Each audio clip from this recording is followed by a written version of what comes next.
We had a lot of nerd news we're going to break down for you this week, so without further ado, here's the week's headlines in the segment we call Nerd News. Check it out.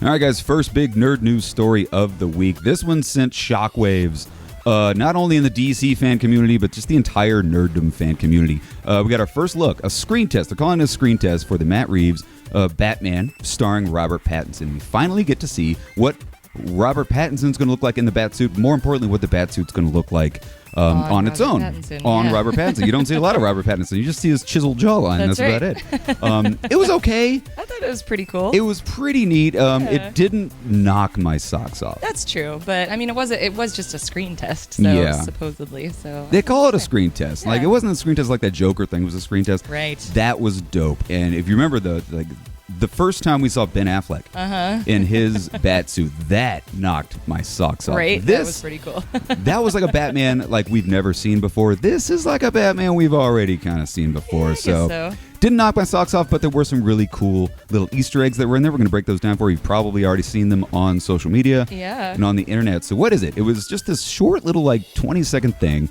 It's all in red. It pans up. It goes from total black. It's like black for multiple seconds, and then it cuts to sort of the chest piece, and then it goes up, and you get to see Robert Pattinson in the cowl. The suit itself, really mechanical looking. It's almost like military grade. Yeah, we did this grayscale picture, and you can actually see the detail even better on that, I think. A lot more body armor than what we've seen, than plasticine muscles. And it's probably the most, it's very reminiscent to the Arkham Asylum video game kind of thing, where he's almost wearing military grade armor. Right. Because you can kind of see nuts and bolts and riveting and stuff in his shoulder pieces. So I think it's going to be a lot more militaristic than what we've seen in other. But that's got me a little bit excited. Yeah. That could be kind of neat. But the real thing that sent shockwaves around the internet, some gun nut, some genius, some Trump supporter out there, NRA freak, noticed this bat symbol on his chest. And he said, you know what that looks like? That looks like the hand grip to say a handgun or maybe an assault rifle. If you look like sort of on the inner wing before the wings flap out all the way to the edge, sort of in the elbow, shoulder sort of part of the wing. Yeah. It looks like a hand grip. It does, kind of. To a gun. And so, of course, that sent shockwaves. Because not only is it a gun, somebody said, well, I bet you money this is the gun that killed Bruce Wayne's parents. Oh, yeah. He takes this gun, he cuts it in half, and he's like, it looks like a bat wing. Interesting. Very interesting. Because it does look very mechanical, looks very machined metal. A lot of people are just thinking maybe it's just a batarang that he wears there for ease of grabbing it. It also looks like a batarang, too. Yeah. It also looks like a money clip, so I don't know. Right in the middle, it's got this money clip kind of belt thing. Right. So maybe it is just a batarang and we're overthinking it, but really it looks almost hand grippy. It looks almost like a piece of a gun. Yes. So why is this important? It's not a very original idea. Oh. This gun thing. If you guys remember Detective Comics 1000, we covered this book when it first came out. We talked a lot about it. There was lots of little stories inside of Detective Comics 1000 written by different writers. Right. The one that was written by Kevin Smith was an awesome story. It was my favorite story in that entire book.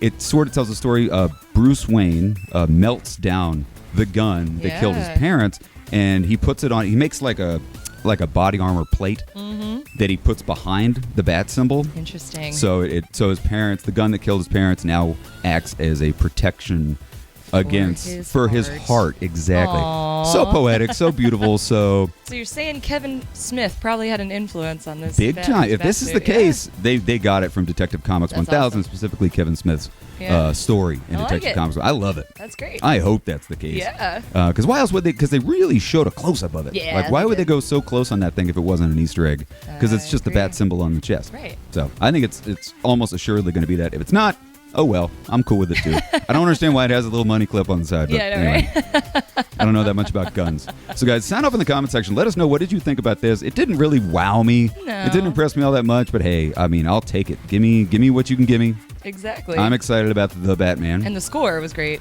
Oh, let's talk about the score of this thing. That did blow me away. Right? It had a very Tim Burton.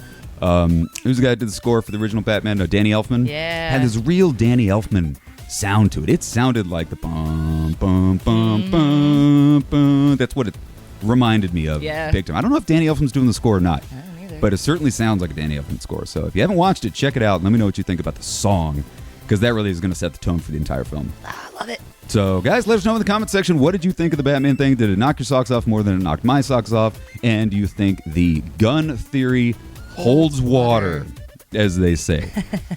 So, guys, next big nerd news story that dropped this week, Stranger Things Season 4 doesn't come out forever. I know, right? It doesn't come out, I don't think, till like October of 2020. What is it with Netflix and like holding on?